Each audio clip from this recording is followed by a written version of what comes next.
이삭이 그의 아내가 임신하지 못함으로 그를 위하여 여호와께 간구하매 여호와께서 그의 간구를 들으셨으므로 그의 아내 리브가가 임신하였더니 그의 아들들이 그의 태 속에서 서로 싸우는지라 그가 이르되 이럴 경우에는 내가 어찌할꼬 하고 가서 여호와께 묻자온대 여호와께서 그에게 이르시되 두 국민이 네 태중에 있구나. 두 민족이 내 복중에서부터 나누이리라. 이 족속이 저 족속보다 강하겠고 큰 자가 어린 자를 섬기리라 하셨더라. 그의 기한이 찬즉 태에 쌍둥이가 있었는데 먼저 나온 자는 붉고 전신이 털옷 같아서 이름을 에서라 하였고 이후 나오는 손으로 에서의 발꿈치를 잡았으므로 그 이름을 야곱이라 하였으며 리브가가 그들을 낳을 때에 이삭이 60세였더라. 아멘.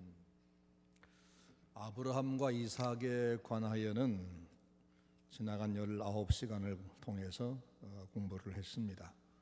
이제 오늘부터는 야곱에 관해서 공부를 해보겠습니다.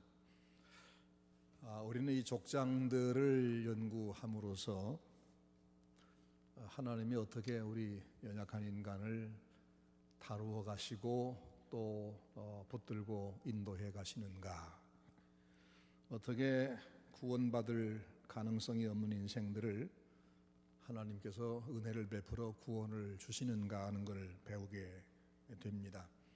오늘은 야곱의 출생의 장면을 읽었습니다. 우리가 과연 거룩해질 수 있는가, 이 주제를 성경에 나타난 한 인물을 통해서 접근해 보고자 한다면 거기에 딱 맞는 인물이 야곱입니다. 한 사람의 생애가 어떻게 마침내 하나님이 원하신, 하나님이 기대하신 거룩한 삶으로 변화돼 가는가, 여기에 딱 맞는 사람이 야곱이라고 해도 될 것 같습니다. 야곱은 아주 드라마틱한 사람인데 변하지 않아도 너무나 오랫동안 변하지 않던 사람, 그럼에도 불구하고 그의 마지막은 지극히 영광스럽고 구별된 사람으로 변화된 사람, 그가 야곱입니다. 젊은 날의 그 넘어짐, 그 치사함, 그 고난, 그 갈등의 삶을 벗어던지고 그 인생의 석양은 아주 깨끗하고 멋진 모습으로 주님 앞에 선 사람이 바로 야곱입니다. 우리는 이 야곱의 길을 한 6, 7주간 추적해 보겠습니다. 야곱의 생애는 우선 영과 육의 갈등이 가장 첨예하게 드러난 사람이다라고 할 수 있습니다. 야곱만큼 죄를 많이 짓고 야곱만큼 실패를 많이 하고 고달픈 사람이 없었습니다. 우리는 그에게서 우리들의 모습을 발견할 수 있습니다. 하나님의 자녀로 부름을 받았지만 부패한 성품을 버리지 못해서 지극히 낡은 인간성에 끈질기게 매여 사는 그런 모습, 그것이 바로 야곱의 모습이고 또 우리의 모습이라는 겁니다. 이 야곱의 삶은 지속적인 범죄와 실패의 삶을 살지만 그것으로 끝나버린 것은 아닙니다. 그는 인생의 마지막 라운드를 멋지게 재개합니다. 가만히 보면 그것은 알고 보니까 야곱 자신의 승리가 아니고 사실은 야곱을 향해 베푸신 하나님의 인내의 승리였다, 하나님의 은혜의 승리였다는 사실을 알게 되면 우리의 구원은 전적으로 하나님의 은혜였구나, 이걸 깨닫게 되고 그분 앞에 감사와 찬송을 안 할 수가 없습니다. 하나님은 야곱에게 두 가지 별명을 주셨습니다. 하나는 첫 번째 별명이 지렁이라는 겁니다. 이사야 41장 4절 말씀, 지렁이 같은 너 야곱아, 그렇게 말씀했습니다. 이스라엘도 이스라엘 백성에게, 야곱의 후손에게 주셨던 별명이고, 지렁이란 별명도 역시 야곱의 후손 이스라엘 백성이 주신 별명이지요. 꿈틀거리는 벌레 한 마리처럼 그렇게 약하고 더러운 존재다, 그런 말입니다. 근데 두 번째 별명은 아주 멋집니다. 베델 들판에서 야곱은 하나님을 만나서 지난 주일에 말씀 나눴지만 이스라엘이라는 이름을 얻습니다. 이스라엘, 하나님을 이긴 사람, 혹은 어떤 성경학자는 하나님의 왕자 이렇게 번역도 한답니다. 지렁이와 하나님의 왕자 얼마나 대조가 됩니까? 한 마리 벌레 같은 천박하고 미약하고 더러운 야곱이 어떻게 하나님의 왕자로 변신할 수 있었을까? 그게 참 궁금하죠. 그래서 우리는 그가 걸어온 과정을 앞으로 추적해 볼 겁니다. 야곱이 나중에 하나님이 칭찬할 만한 사람이 되지만 그가 완전한 사람이 된 것은 아닙니다. 아무도 이 지상에 살아있는 동안은 완전할 수는 없습니다. 하지만 하나님이 칭찬하시는 사람, 남들에게 본되는 사람이 될 수는 있습니다. 근데 그렇게 되기까지 얼마나 많은 세월과 얼마나 많은 연단이 있었는지 모릅니다. 야곱에게 그런 그 시간은 적어도 30년이 걸렸습니다. 30년. 참 굉장한 세월이 필요했지요. 여러분 한번 생각해 보시기 바랍니다. 내가 예수를 믿지만 오랜 세월 교회에 출입을 했지만 오랜 세월 내가 신앙생활 한다고 했지만 여전히 지금도 변하지 못한 자신을 보면서 여러분 혹시 스스로 낙심하고 좌절한 적 없습니까? 나는 왜 아직도 이런 모습일까? 내가 구원받은 것은 사실인 것 같은데, 내가 하나님의 자녀인 것은 분명히 맞는 것 같은데, 나는 왜 아직도 이 모양 요꼴로밖에는 살지 못할까? 이렇게 자책하는 분이 있을 겁니다. 그러죠? 정직한 사람이라면 그런 실망을, 그런 자책을 안 할 수가 없습니다. 하지만 실망하고 좌절하지 마십시오. 아직 30년이 안 됐으면 조금 더 기다려 보세요. 아니 30년 더 걸릴 수 있습니다.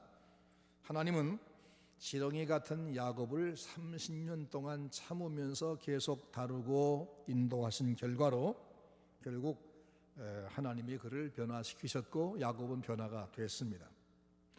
어지간히 변하지 않는 야곱이지만 하나님은 그 30년 동안 그를 결코 포기하거나 버리지 아니하고 고집스럽게 그를 계속해서 추적하고 다루고 끌고 가셔서 마침내 변화시키셨다.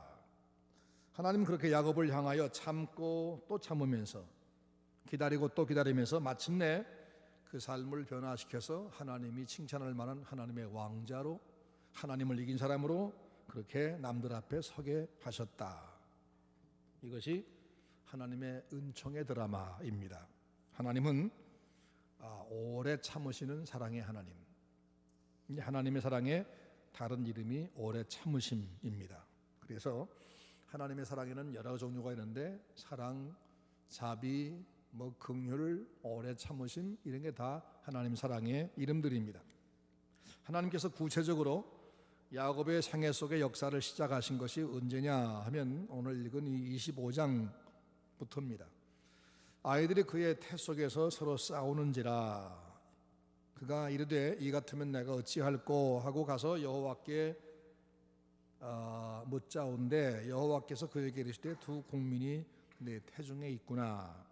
두 민족이 내 복중에서부터 나누어지리라. 이 족속이 저 족속보다 강하겠고 큰 자는 어린 자를 섬기리라. 오늘 읽은 말씀이죠. 이 어머니 뱃속에 함께 자라는 두 쌍둥이 아이들 에서와 야곱입니다. 에서와 야곱. 야곱과 에서.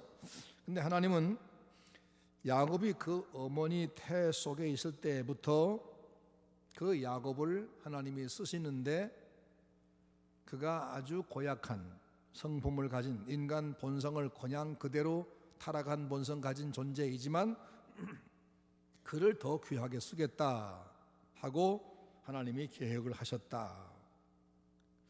하나님의 계획은 야곱이 복중에 있을 때다, 그때부터다. 아니 더 정확히 말하면 그가 잉태되기 전, 아니 창세 전부터다. 성경은 그렇게 말씀하고 그것을 하나님의 선택이라고 말씀합니다.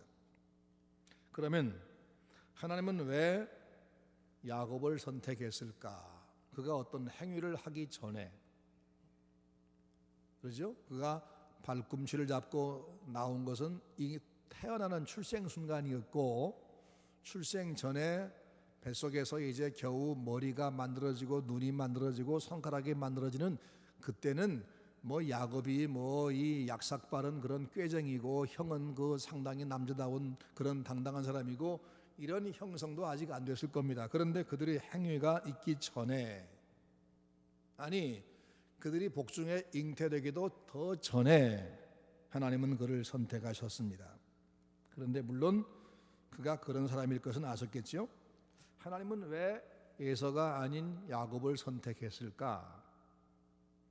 왜 장자인 에서를 선택하지 않고 차남인 야곱을 선택했을까? 당시에는 당연히 장자가 가문을 잇는 사람이고 아버지의 축복의 사역을 잇는 사람이었습니다. 그런데 왜 하나님은 그런 그 하나님이 정해놓으신 룰을 비껴가면서 둘째를 선택했을까? 또 왜 남자다운 당당한 인격의 에서를 버리고 왜 시기심 많고 그렇게 그 짜잘구라한 그런 야곱을 선택했을까 하는 겁니다. 야곱의 그 시기는 어머니 뱃속에서부터 시작됐습니다. 그가 동생으로 두 번째 이 늦게 나오면서 형의 뒤꿈치를 붙잡고 나왔다. 내가 왜 형보다 내가 왜 쟤보다 늦게 나와야 돼? 내가 먼저 갈 거야. 내가 기필코 형이 될 거야. 뭐 이런 그런 그 심산이었다고 하는 겁니다. 좋게 말하면 야심가, 나쁘게 말하면 시기쟁이입니다. 그런 시기만 아니라 사기도 있었습니다. 사기. 하나님은 왜 이런 이 정당하지 못한 인격자를 선택했을까? 이유는 몇 가지가 있어 보입니다. 첫째는 하나님은 강자가 아닌 약자도 쓰신다 하는 겁니다. 약자도 쓰신다. 잘난 사람, 1등한 사람만 쓰신다면 대부분 사람은 은혜를 입지 못할 겁니다. 그런데 하나님은 그 못난 사람, 약자도 은혜를 베푸신다는 것을 일찍부터 우리에게 알려주기 위해서 이 버림받아야 될 사람, 미움받아야 할 사람, 그 사람을 선택해서 사랑하신 거라는 것입니다. 이스라엘 나라의 상식은 장자가 되는 겁니다. 장자가 돼야 선택을 받는 겁니다. 하나님은 그 상식을 깨뜨리셨습니다. 그 이유는 장자는 아버지의 재산을 혼자 절반 이상, 형제가 뭐 5명 있어도 우선 장자가 절반 가진답니다. 그러니까 엄청난 많은 것을 갖는 거죠. 그래서 형제 중에 가장 강자가 장자입니다. 근데 세상에는 강자보다 약자가 훨씬 더 많습니다. 야곱을 선택하신 이유는 세상을 살아가는 이 약자들, 눌리고 밟히고 치이고 밀리는 약자에 대한 하나님의 격려고 축복이다. 야, 너 낙심하지 마. 사람들에게 밀렸다고, 네가 둘째라고, 못났다고, 2등이라고 너 소외당했지만 낙심하지 마. 내가 있잖아. 난 너를 사랑해. 너도 사랑해. 이런 하나님의 약자에 대한 격려라는 겁니다. 나 같은 연약한 사람, 눌린 사람, 뛰어나지 못한 사람, 인생의 그늘에서 평범하게 사는 그런 보통 사람인 나도 하나님이 사랑하신다. 하나님 나를 쓰신다.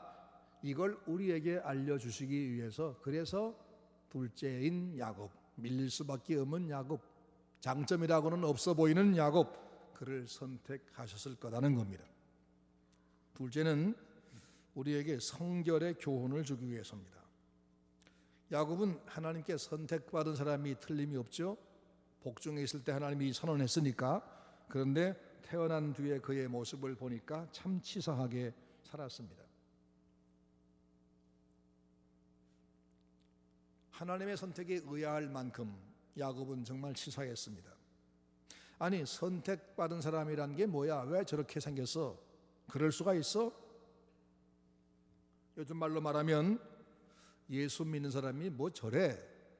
예수쟁이가 왜 저렇게 치사해? 믿는 사람이 왜 저렇게 안 믿는 사람한테 못해? 이럴 수 있단 말입니다.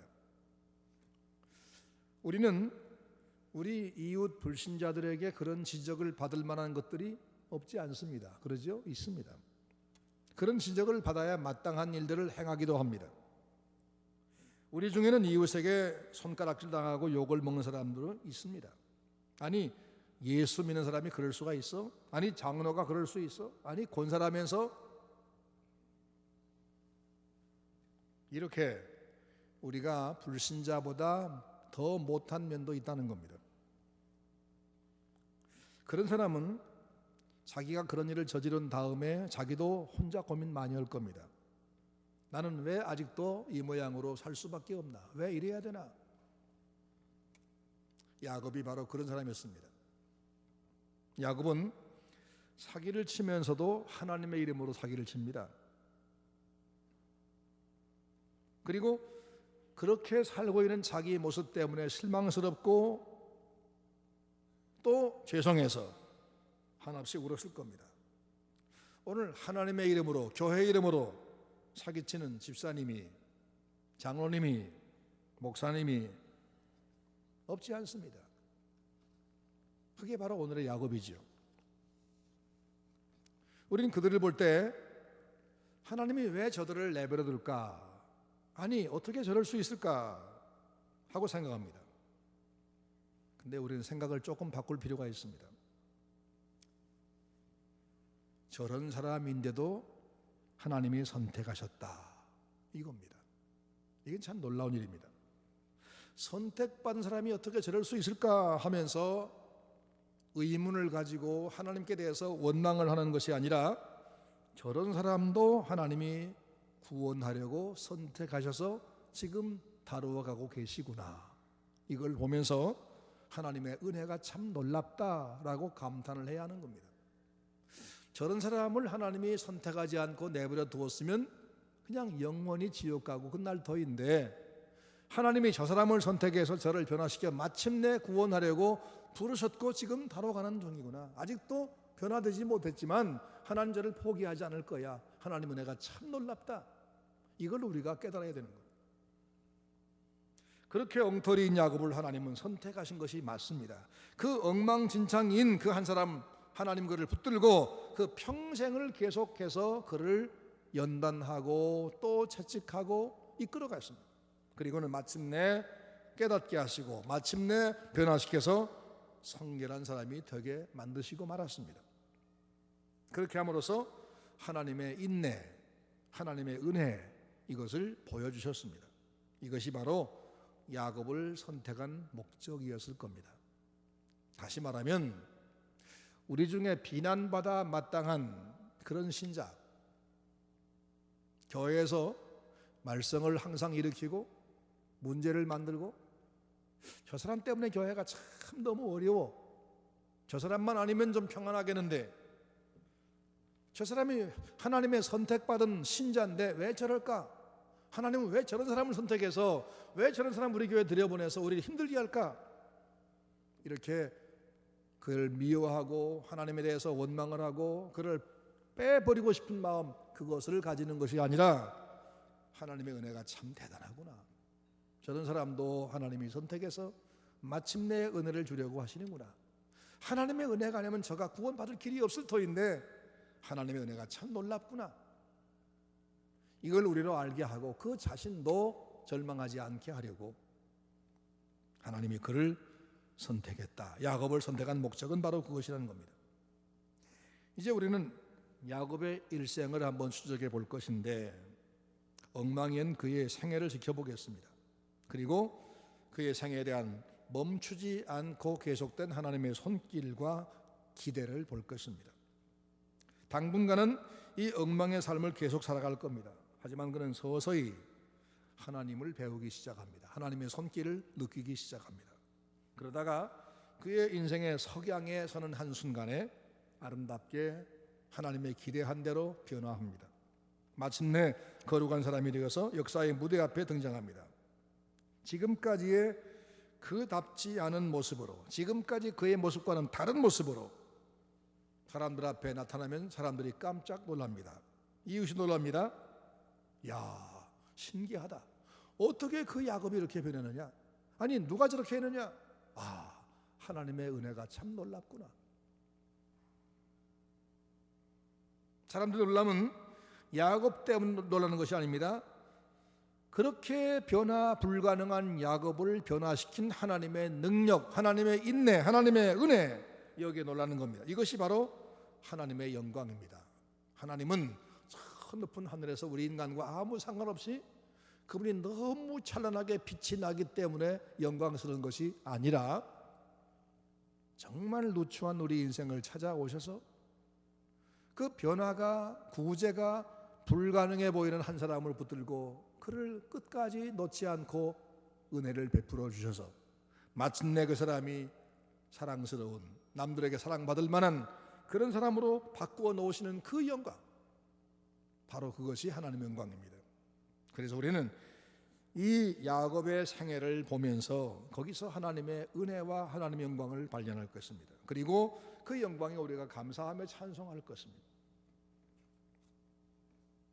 우린 주위에 법 없이도 살 수 있는 그런 사람이라 칭찬받는 사람을 가끔 봅니다. 저 사람은 예수는 안 믿지만 법 없어도 살 사람이야, 그런 사람이 있습니다.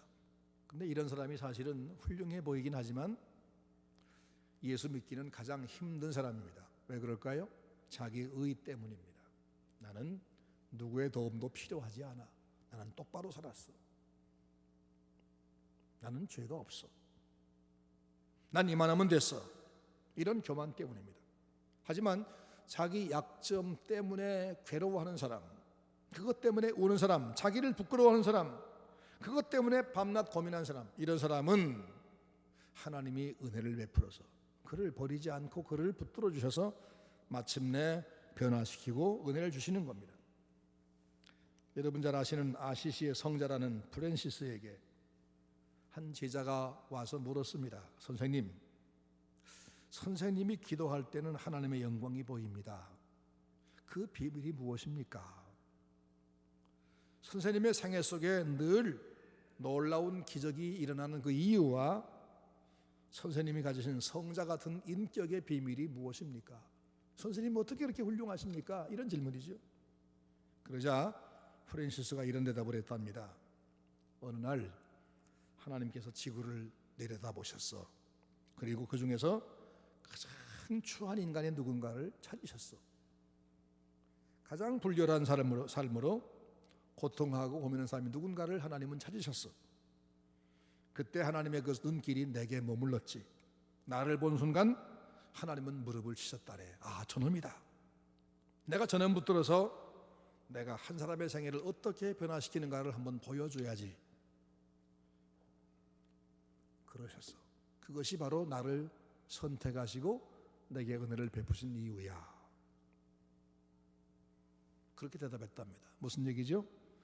내게 나타난 모든 아름다운 것은 하나님이 추한 나를 은혜를 베풀어서 변화시킨 결과다. 이게 다 내 것이 아니고 전부가 내가 가장 못나고 가장 더럽고 내가 가장 악한 사람인데 하나님의 은혜가 이렇게 내게 많이 주입되었기 때문에 이렇게 된 거다. 이와 똑같은 내용의 말을 사도 바울에게서도 발견합니다. 형제들아, 너희를 부르심을 보라. 육체를 따라 지혜 있는 자가 많지 아니하며 능한 자가 많지 아니하며 문벌 좋은 자가 많지 아니하도다. 그러나 하나님께서 세상에 미련한 것들을 택하사 지혜 있는 자들을 부끄럽게 하려 하시며 세상에 약한 것들을 택하사 강한 것들을 부끄럽게 하려 하시며 세상에 천한 것들과 멸시받는 것들과 없는 것들을 택하사 있는 것들을 폐하려 하시나니 라고 고린도전서 1장 26절 이하에 말씀했습니다. 약자를 하나님이 선택하셨다. 이유가 뭐냐? 고린도전서 1장 29절 말씀, 이는 아무 육체라도 하나님 앞에서 자랑치 못하게 하려 함이라.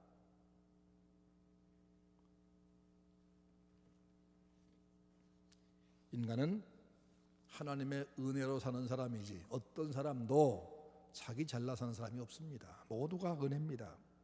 어떤 그리스도인도 내가 나의 지혜와 내 성실함과 내 헌신으로 이렇게 됐다 라고 말하지 못하게 하셨습니다. 내 노력으로 내가 이만큼 성화를 이루었다 라고 할 수 없게 하셨습니다. 한없이 부족한 나, 한없이 비천한 나, 한없이 더럽고 부끄러운 나를 하나님이 선택하시고 용서하셨고 변화시키셨다. 하나님의 은혜다. 이렇게 우리 모든 인생이 하나님 앞에 영광을 돌리게 하려고 야곱 같은 인생을 부르시고 추적하시고 바꾸셨다는 겁니다. 누가 저에게 역사했길래 저렇게 변했을까? 그렇게 내가 아는 그 사람은 이런 사람이 아닌데 어떻게 저가 변했을까? 대체 무슨 일인가? 이것을 사람들로 주목하게 하고 하나님을 영광 돌리게 하려고 하나님은 가장 못난 사람, 오히려 못난 야곱을 선택하셨다는 겁니다. 바로 이런 하나님의 계획과 기대 때문에 하나님은 야곱을 선택하셨고 야곱을 포기하지 아니하셨고, 바로 그런 이유 때문에 하나님은 여러분을 선택했고 지금도 포기하지 않고 지금 다루어 가시며 이끌어 가시는 겁니다. 믿으시기 바랍니다. 그리고 빌립보 1장 말씀 보니까 너희 속에 착한 일을 시작하신 이가 그리스도 예수의 날까지 이루실 줄을 내가 확신하노라 그랬습니다. 이 말은 뭐지요? 절대로 포기하지 않고 주님의 영광의 재림 때 만나게 하시고야 만다, 그 말입니다. 우리는 이것 때문에 낙심하지 않을 수 있는 겁니다. 야곱같이 천박하고 변하지 않는 내 속에서 하나님은 선한 역사를 시작하셨습니다. 그 선한 역사가 뭐지요? 나를 구원할 뿐 아니라 나를 하나님이 자랑스러워할 만큼 아름다운 사람으로 변화시키는 그 역사입니다. 하나님은 나의 연약함, 내 비천함, 더러움, 우유부단함, 이 모든 것을 다 아시면서도 내 안에서 거룩한 일을 시작하셨습니다. 그리고 중간에 절대로 포기하지 않으십니다. 언제까지 계속하느냐면 주님 재림할 때까지 계속할 겁니다. 주님 오시는 그날 우리가 변화되어 그분 앞에 당당히 서는 그 모습을 볼 때까지는 포기 않을 겁니다. 끝까지 책임져서 나를 하나님 앞에 서게 하시고 하나님의 자녀답게 만들어 주신다는 겁니다. 하나님 그분이 계획하셨고 그분이 진행하시기 때문에 그분이 결국 하시고 말 겁니다. 그래서 우리의 구원은 확실한 겁니다. 내가 끝까지 인내할 만한 인내심이 있기 때문이 아니라 하나님의 인내심이 분명하기 때문에, 하나님의 계획이 변치 않기 때문에 여러분과 나의 구원은 확실한 것을 믿으시기를 바랍니다. 하나님은 선택하신 사람들을 다루어 가시되 한꺼번에 기적으로 확 바꿔버리지는 않습니다. 내 안에 주신 자유의지를 자극해서 스스로 깨닫게, 스스로 자기 어리석음 때문에, 자기의 못난 사실 때문에, 자기의 더러움 때문에 괴로워하고 고민하게 하시고, 그리고 스스로 결단할 기회를 또 만들어 주시고, 그게 다 우리를 대우하는, 인격으로 대우하는 증거들이죠. 그렇게 해서 마지막에는 스스로 일어설 수 있도록 그렇게까지 계속 가르치며 인도하며 기다리십니다. 때로는 안타까워하십니다. 탄식도 하십니다. 때로는 흥분도 하십니다. 때로는 채찍을 들어 채찍도 하십니다. 아직도 그 모양이냐, 너 그럴 수 있느냐 하시지만, 그러나 대부분의 경우는 그분은 참고 묵묵히 기다려 주십니다. 마음 아파하면서 우리의 삶을 지켜보시고 계십니다. 여러분이 하는 실패들을 주님은 보시고 계십니다. 여러분이 지금 당하는 괴로움을 보고 계십니다. 여러분의 변화되지 못한 모습을 지금도 안타까워하십니다. 그러면서 계속 지금도 인내하십니다. 그리고 스스로 깨닫게 하시고 결단하게 하시는 겁니다. 그리고 마침내 우리 속에서 그분의 계획하신, 그분의 시작하신 그 선한 역사를 마무리할 것입니다. 그래서 야곱처럼 지렁이 같은 추악한 나를 하나님의 거룩한 자녀답게 만들어 주실 겁니다. 여러분, 내가 예수 믿은 지가 몇 년째인데 아직도 이 모양일까? 그런 생각을 하십니까? 아니면 나는 지금 참 대단한 사람이 됐어 라고 착각하십니까? 30년을 믿어도 40년을 믿어도 사실은 솔직한 신자는 자기의 부족함 때문에 사실은 울어야 됩니다. 아파야 됩니다. 내가 왜 아직도 이렇게 형편없이 살고 있을까? 이런 생각을 계속하는 것이 바로 발전입니다. 그러면서 하나님 앞에 결단하고 새로운 모습으로 가야 됩니다. 내가 이러다 구원이나 받을 수 있을까? 내가 버림받지 않을까?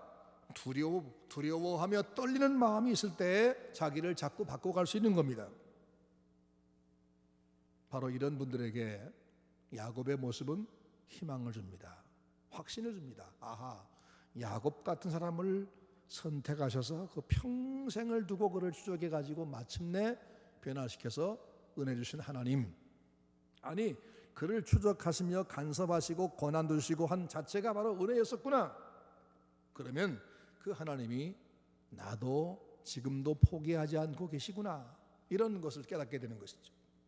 나의 좌절, 나의 고통, 나의 실수, 이런 것들을 통해서 하나님은 지금 나를 훈련하고 계신 중입니다. 나를 연단하고 계신 중입니다. 그리고 이 모든 것이 다 통합해서, 이 모든 것이 통합적으로 내게 작용해서 마침내 선을 이루고 말게 하실 겁니다. 이 사실이 전능하신 하나님, 자비하신 하나님이 우리를 선택하신 증거가 될 겁니다.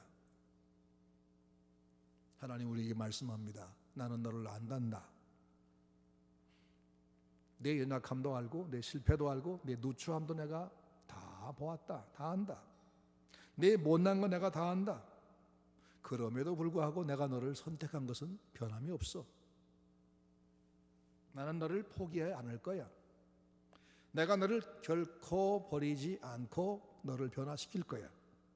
내가 너를 기어코 천국에 세워서 나의 자비를 드러내고 내 은혜를 드러내고 내가 너를 통해서 찬송을 받을 거야.